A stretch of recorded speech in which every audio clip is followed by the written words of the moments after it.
দ্বাদশ শ্রেণীর স্নেহের ছাত্ররা, তোমাদেরকে এর আগের ক্লাসে হিসাব বিজ্ঞানের যৌথ মূলধনী কোম্পানির আর্থিক বিবরণীর কিছু সমন্বয় দেখিয়েছিলাম। সেটারই ধারাবাহিকতায় আজকেও তোমাদের কিছু সমন্বয় দেখে যাব। কারণ সমন্বয়গুলো যদি তুমি জানতে পারলে, এর আগে ক্লাসে বলেছি, এখনও বলছি, তোমার আর অঙ্ক ভুল হবে না। এটার উপরে কিন্তু তোমার অঙ্কের মূল ভিত্তিটাই হচ্ছে এটার উপরে তোমার অঙ্কটা নির্ভর করছে তুমি কি পারবে কি পারবে না।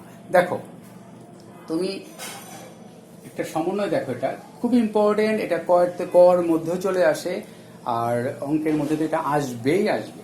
সমন্বয়টা কি দেখো, প্রস্তাবিত লভ্যাংশ 10%।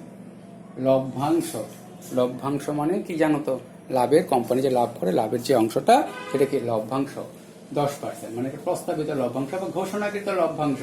রেওয়া মিলে আদায়কৃত শেয়ার মূলধন দেওয়া আছে 5 লাখ টাকা। আদায়কৃত শেয়ার মূলধন দেওয়া আছে 5 লাখ টাকা। দেখো, রেওয়া মিলে কিন্তু শেয়ার মূলধন দেওয়া থাকবে, এবং তোমাকে সমন্বয়ে বলে দিল ঘোষণাকৃত বা প্রস্তাবিত লভ্যাংশ ধরতে হবে 10%।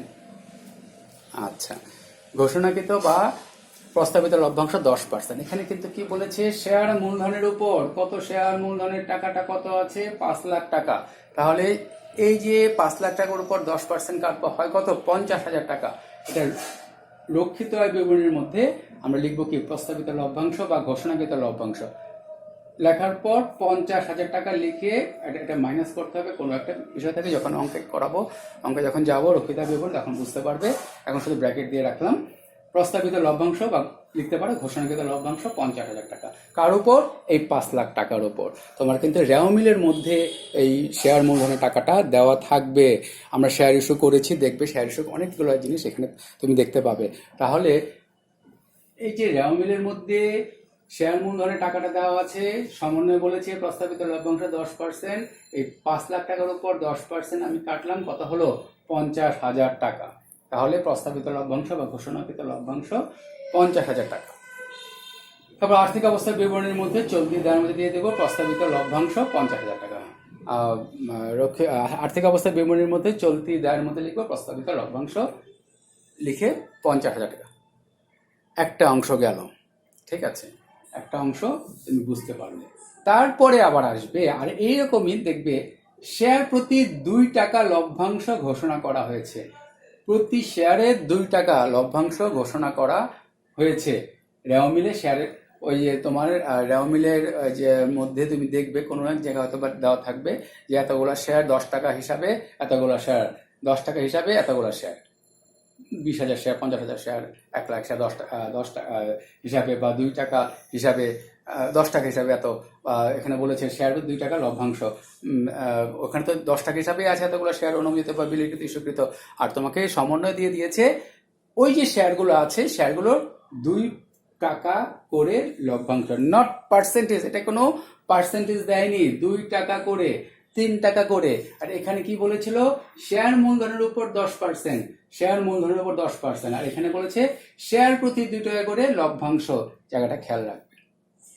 আবারও বলি, এর আগেরটা বলেছিল শেয়ার মূলধনের উপর কত পার্সেন্ট লভ্যাংশ? 10%। আর এখানে বলেছে প্রতি শেয়ার 2 টাকা করে লভ্যাংশ ঘোষণা করা হয়েছে। এখানে পার্সেন্টেজ না, এখানে শেয়ারের দাম কত? প্রতি শেয়ার 2 টাকা করে, প্রতি শেয়ার 2 টাকা করে লভ্যাংশ ঘোষণা করা হয়েছে। তাহলে এখানে শেয়ার সংখ্যা আছে রেওয়া মিলে, তুমি দেখতে পাবে রেওয়া মিলে এটা দেওয়া থাকবে 20,000 টাকা। তার রক্ষিত আয় বিবরণীতে ঘোষণাকৃত বা প্রস্তাবিত লভ্যাংশ 20,000 × 2 কত? 40,000। আর্থিক অবস্থা বিবরণী চলতি দায়ে প্রস্তাবিত লভ্যাংশ 40,000। বাস, হয়ে গেল। আচ্ছা, এই জায়গাটায় এটা দুটো পাশাপাশি দেওয়ার কারণ হচ্ছে, দুটো পরপর দেওয়ার কারণ হচ্ছে, এই জায়গাটায় ম্যাক্সিমাম স্টুডেন্ট ভুল করে, শুধু এইটুকু জেনে যায়, বা পরীক্ষার সময় হয়তো বা মাথা এরকম না নিয়ে দ্রুত করতে যেয়ে করে ফেলে, ও 10%, আচ্ছা ঠিক আছে।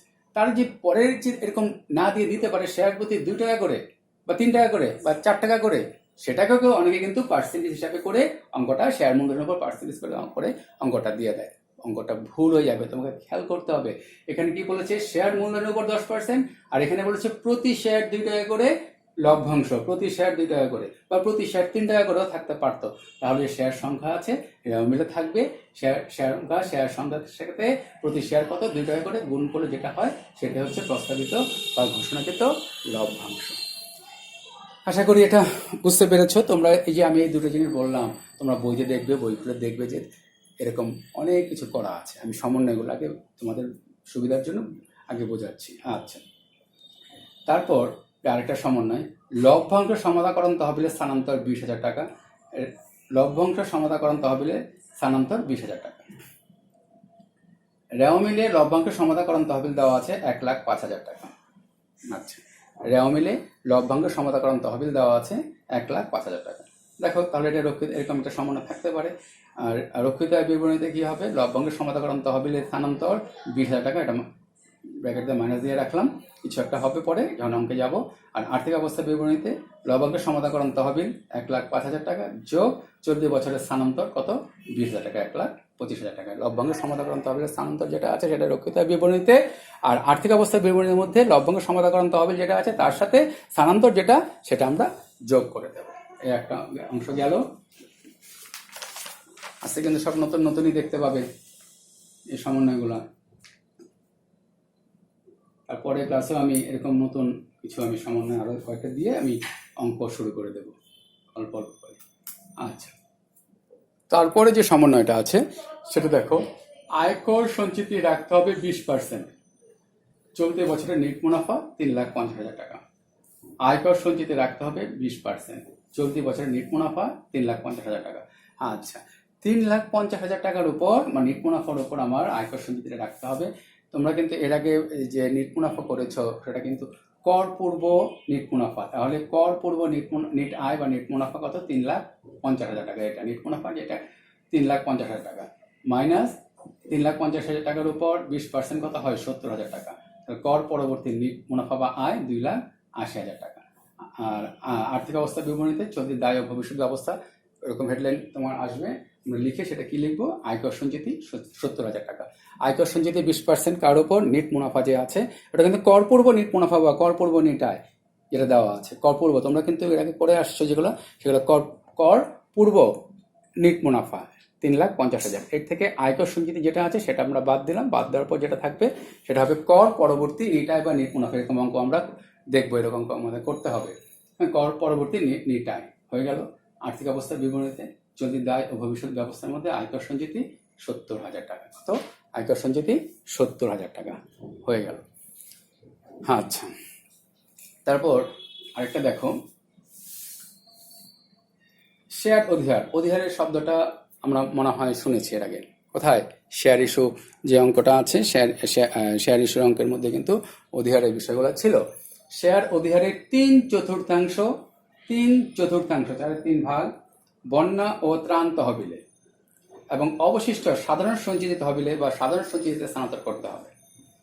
শেয়ার অধিহারের 3/4 বন্যা ত্রাণ তহবিলে, শেয়ার অধিহারের 3/4 বন্যা ত্রাণ তহবিলে এবং অবশিষ্ট যেটা আছে সেটা সাধারণ সঞ্চিতিতে স্থানান্তর করতে হবে। রেও মিলে শেয়ার অধিহার সাধারণ সঞ্চিতি দেওয়া আছে, শেয়ার অধিহার ও সাধারণ সঞ্চিতিতে দেওয়া আছে যথাক্রমে 40,000 ও 50,000 টাকা।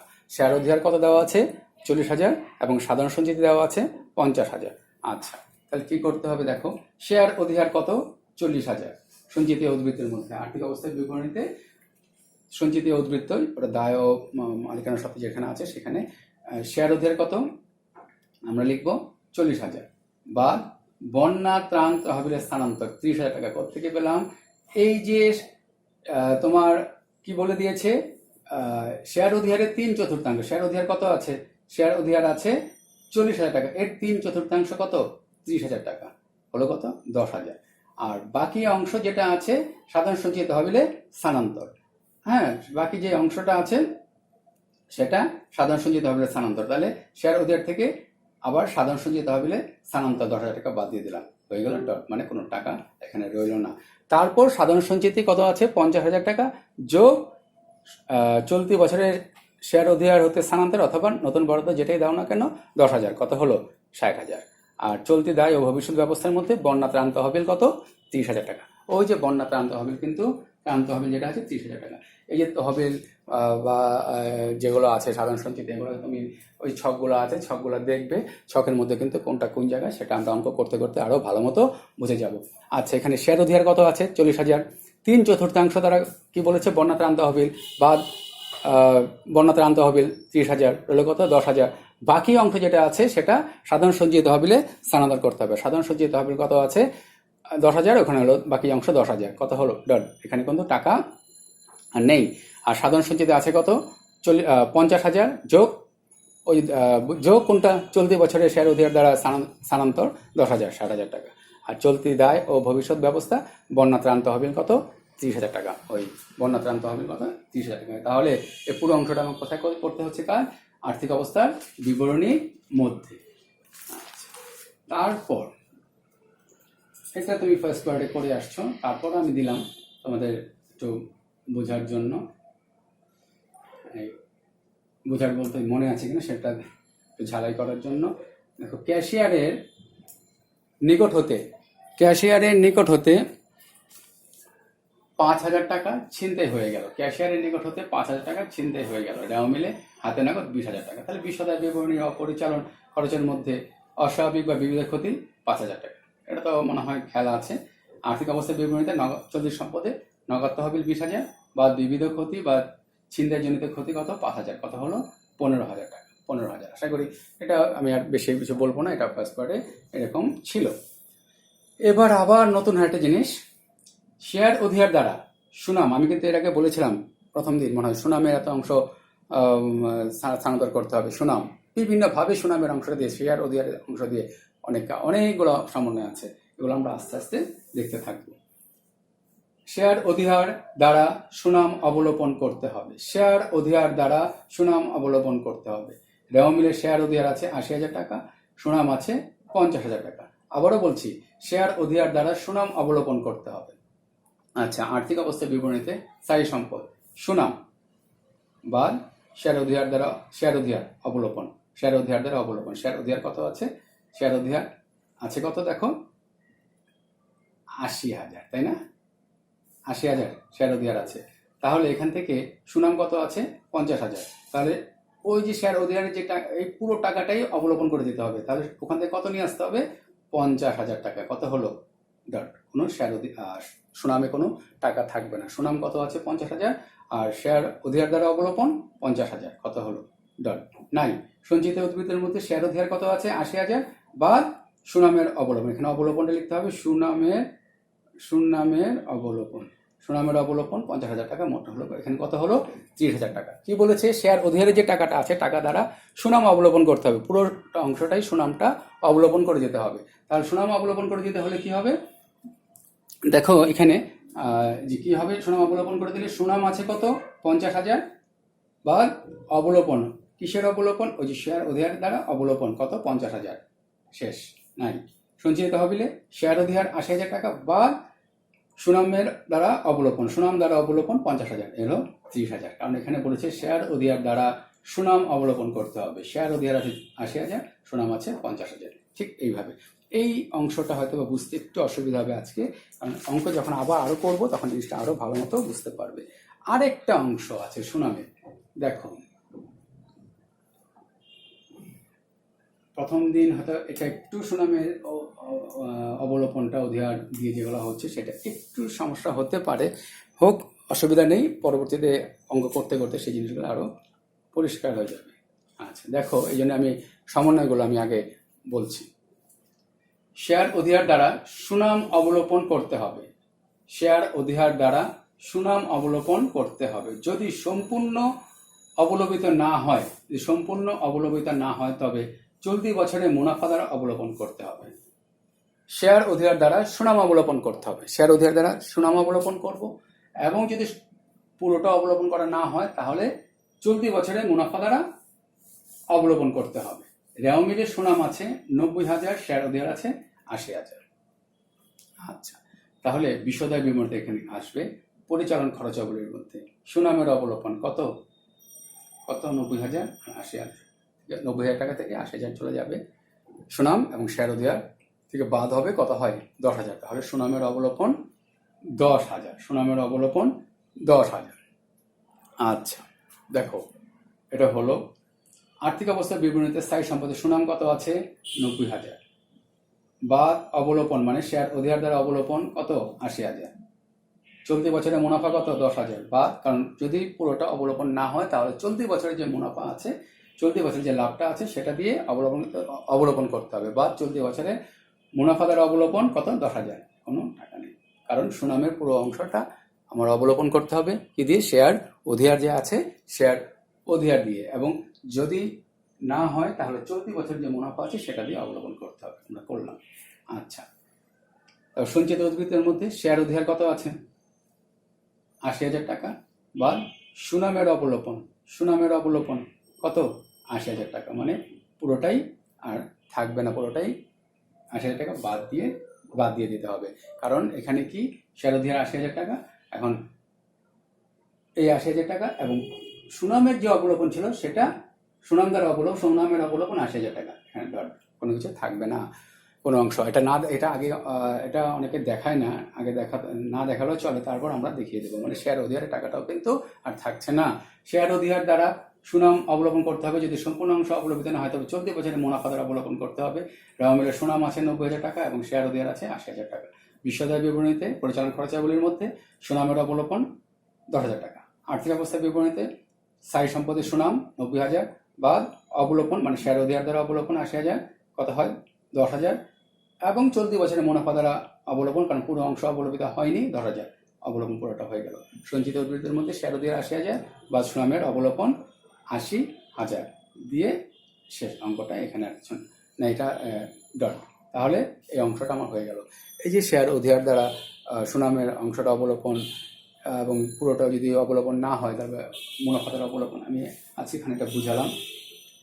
যখন অঙ্কে যাব আরও পরিষ্কারভাবে বুঝতে পারবে। আজকে দ্বিতীয় দিন এবং এই জিনিসগুলো নতুন বলে নতুন জিনিসগুলো আমি বুঝিয়ে যাচ্ছি, পরবর্তীতে আমি আরও কিছু জিনিস আমি বুঝিয়ে দেব, যাতে যখন অঙ্ক তুমি করবে, যে অঙ্কটা দেওয়া থাকবে সেই অঙ্কটা যখন করবে যাতে সেই অঙ্কটা তুমি ভালো মতো করতে পারো, কারণ সমন্বয় যদি ভুল হয়ে যায় তাহলে কিন্তু তোমার অঙ্ক কিন্তু পুরোটাই ভুল হয়ে যাবে। তাই সমন্বয়গুলোকে ভালো করে শেখো, ভালো করে জানো।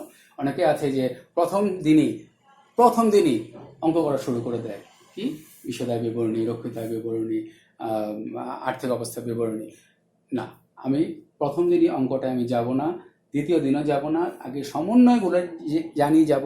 সমন্বয়গুলো ভালো মতো জানতে পারো, যখন অঙ্কে যাব তুমি দ্রুত অঙ্কটা করতে পারবে। কারণ আমি তোমাদের বলেই দিয়েছি এখানে রক্ষিতার বিবরণী, আর্থিক অবস্থার বিবরণী ছক আছে, সেই ছকগুলা ভালো করে দেখতে থাকো, এবং এখানেও সমন্বয় অনেকগুলো দেওয়া আছে, সেগুলো একটু দেখো, আর আমি যেগুলো করাচ্ছি সেগুলো একটু মিলিয়ে দেখো।